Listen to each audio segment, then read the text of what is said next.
আরে রিফাত, তুই এটা কি করলি? কি করলাম? আমি যদি তোর এখন মাথার চুল ছিঁড়ে, তুই কি ব্যথা পাবি না? হ্যাঁ পাবো। মাথার চুল ছিঁড়লে তুই যেমন ব্যথা পাবি, গাছের পাতা ছিঁড়লে তেমনই ভাবে গাছেও ব্যথা পাবে। না, গাছে কিভাবে ব্যথা পাবে? গাছের তো জীবনই নেই।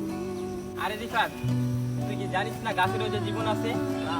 গাছের যে জীবন আছে তা পরীক্ষামূলক ভাবে প্রমাণ করেছেন আমাদের মুন্সিগঞ্জের শ্রীনগরের স্যার জগদীশ চন্দ্র বসু।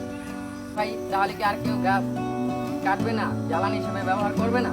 হ্যাঁ, প্রয়োজনে তা করা যাবে। আল্লাহ এই যা সৃষ্টি করেছেন, গাছপালা যা সৃষ্টি করেছেন আমাদের জন্য, মানুষের জন্যই, কিন্তু প্রয়োজন ছাড়া গাছ না কাটাই ভালো।